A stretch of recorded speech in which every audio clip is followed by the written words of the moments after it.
council meeting last night. He said he was going to be late, so he asked me to step in. So I'm your temporary host today. But with today's featured speaker, Jonathan, he and I have been friends for a few years, and we share a lot of the same passions. We like old cars, we like history, we like historic preservation, and that's why you're all here. I'm also a board member with the Tampa Theater, and in the last few years, the Tampa Theater's, I don't want to say been restored or resurrected, or because it didn't need to be resurrected, but we took it back to what the Tampa Theater was in 1926 when it first opened, which we are now at 95 years. It'll be the 100th anniversary soon, but Jonathan with InVision Advisors oversaw the project, oversaw everything from the carpet that was replaced in the theater, made to look like it did in 1926, restoring the tiles that are on the wall that were hand painted, again to reflect 1926. The ceiling and all the work that you see in the plaster, that went down to bare bones, and it was restored what we believe is the authentic colors of 1926. So I believe in originality, and working on the board and with other board members and all the wonderful Tampa Theater team. Jonathan was there every step of the way to make sure that everything went right, and historic preservation is something that's near and dear to my heart and many of our hearts here. So without further ado, Jonathan, come on up. Thanks for being today's speaker.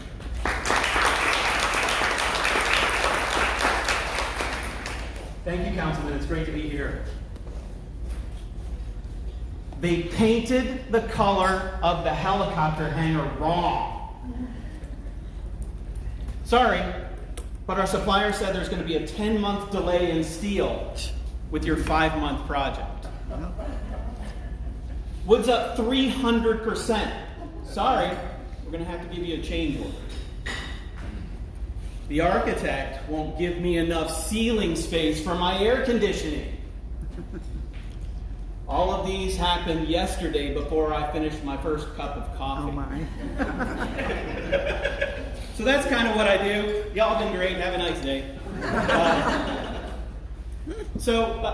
Thank you again for having me. I'm trying a new note way here, so bear with me a little bit.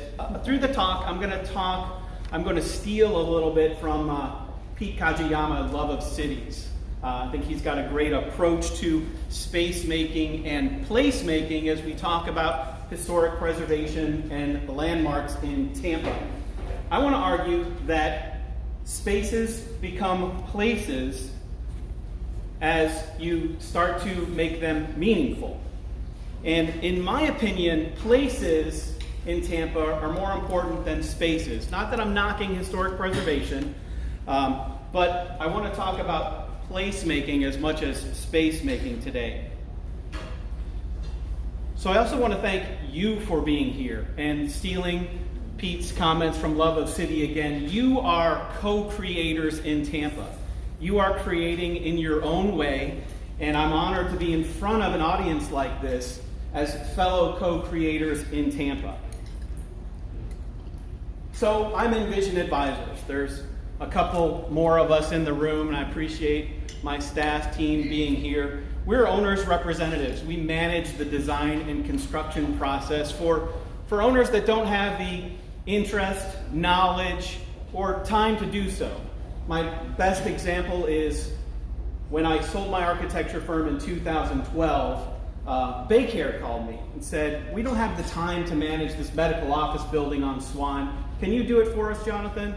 And at about the same time, the JCC called and said, "How in the world do we turn a historic armory into a community center?" So Baycare didn't have the time, the JCC didn't have the knowledge, InVision Advisors was born. We've done about 1,000 projects throughout Tampa. We're currently in New York City also, working on Nashville. Hopefully that number continues to grow. There's 7 of us. We manage about 30 projects at any given time. I'm an architect. I don't practice anymore. I don't have the attention span to sit in front of a computer like Ken. I need to have my fingers in a lot of things, and I think that I can do 20 things at the same time. My wife will tell me that there's no way. But I try really hard to do 20 things at the same time, and that a good owner's rep, I think, is balancing a lot of those things. I sold my architecture practice, Rojo Architecture, in 2012. Actually started InVision in this space, was one of the first members of the Commerce Club. We kind of talk about this space as a landmark in Tampa. As we talk about historic preservation and landmarks in Tampa, I can't go without thanking city staff and elected officials. Councilman Maniscalco, I'm honored that you introduced me. It's been nice to work with you. Dell, I don't know where Dell is. We have an amazing history together.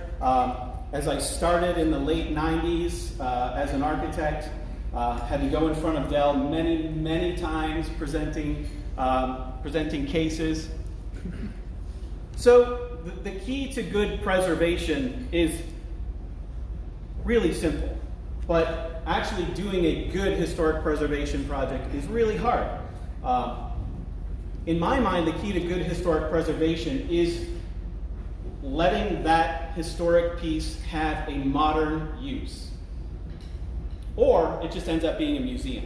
Now, there is a place for a museum, but you have to marry that bridge. Say we're restoring a house in Hyde Park.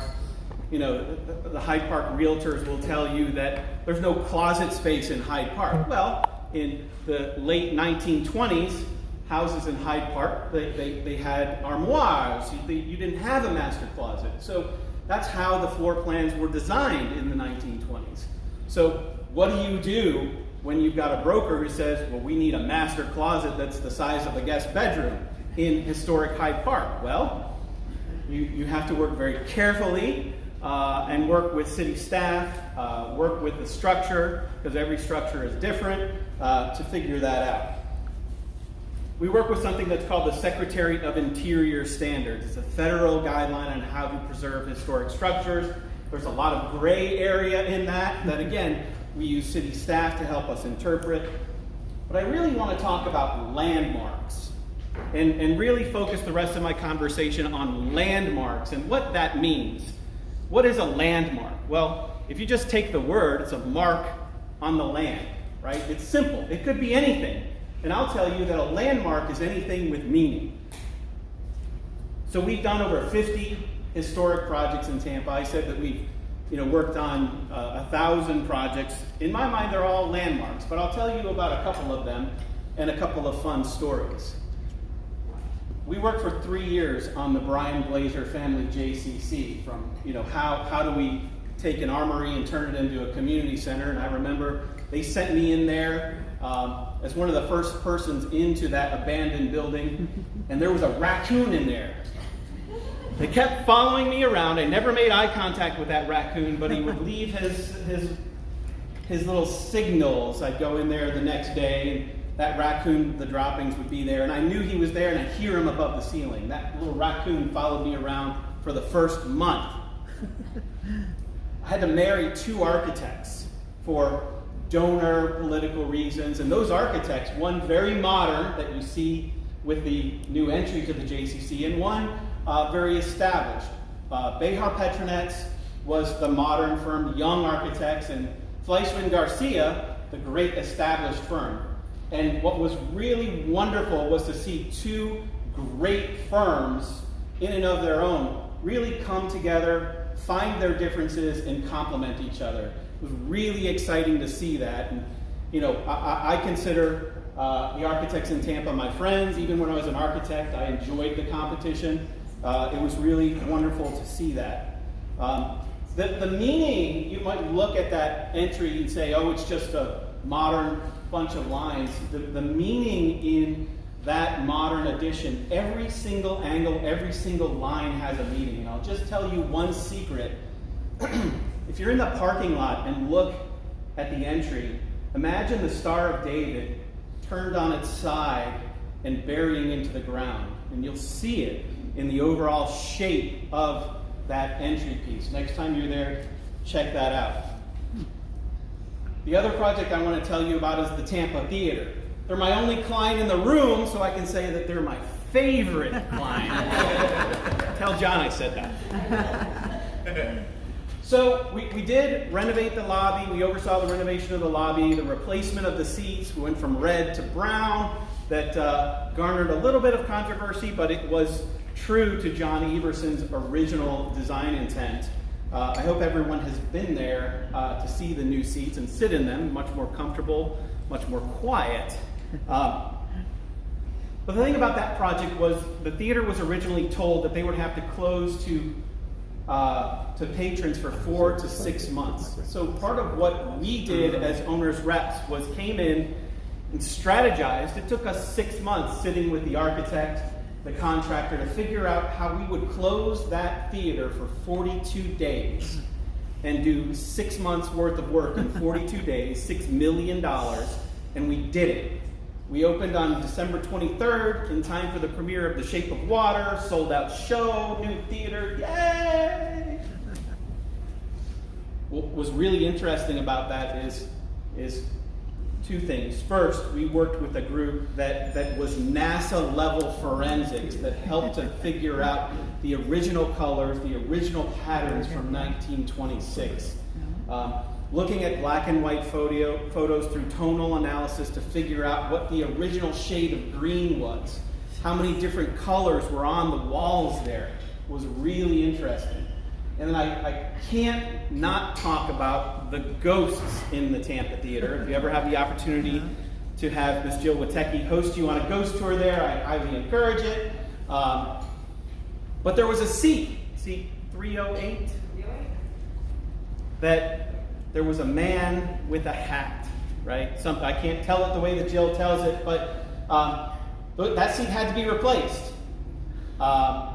And I believe Jill still has that seat in her office. I'm not correct. But we set up a camera when we removed that seat, a time-lapse camera.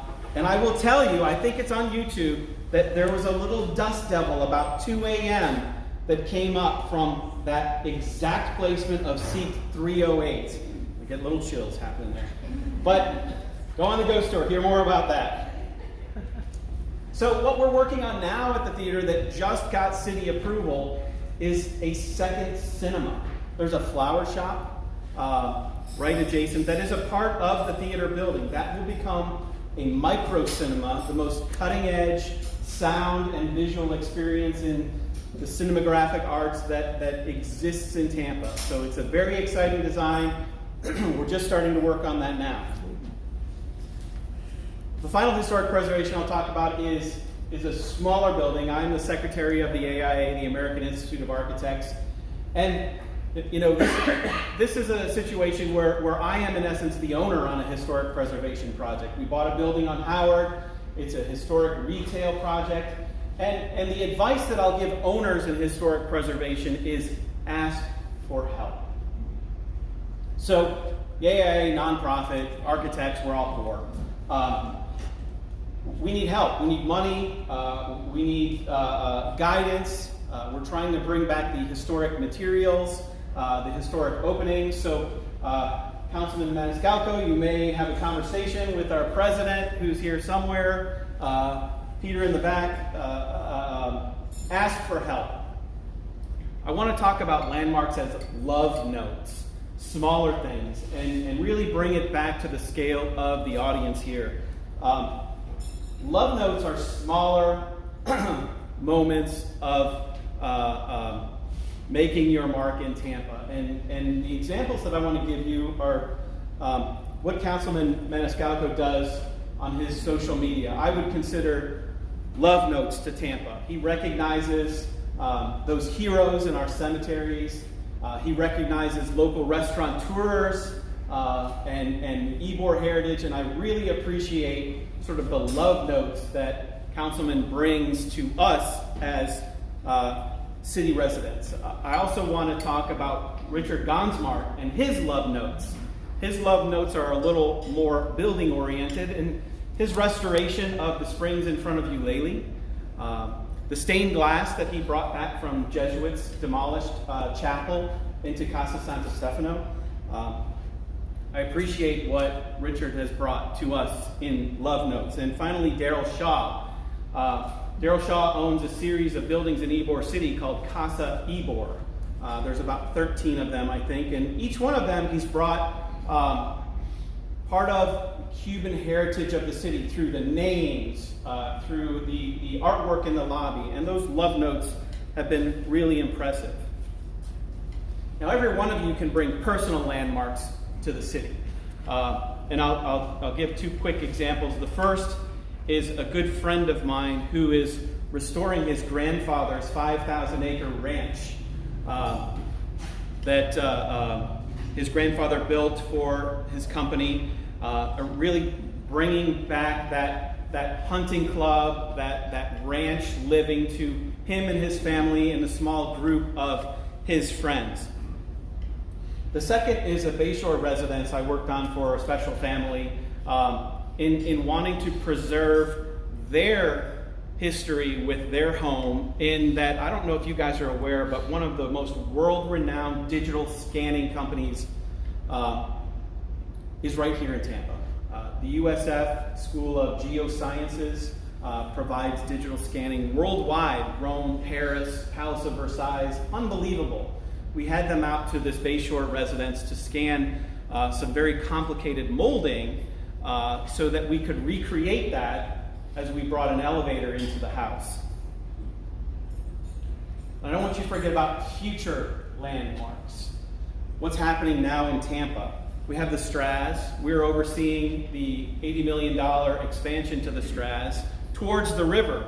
It's going to activate the river walk in front of the Straz, bring docks, restaurants, gallery spaces, enlarged lobby. That will be a future landmark of Tampa. Tampa International Airport, doubling the size of that airport that's already the greatest airport in the world. And Water Street, bringing a new level of wellness to Tampa and wonderful living opportunities downtown. And finally, I want to thank you guys again for creating your landmarks in Tampa. However you're doing it, I appreciate you. You're here because we are common thinkers in co-creating this wonderful place to live, work, and play. And I really appreciate the opportunity to talk. I didn't talk a whole lot about what I do, but thank you.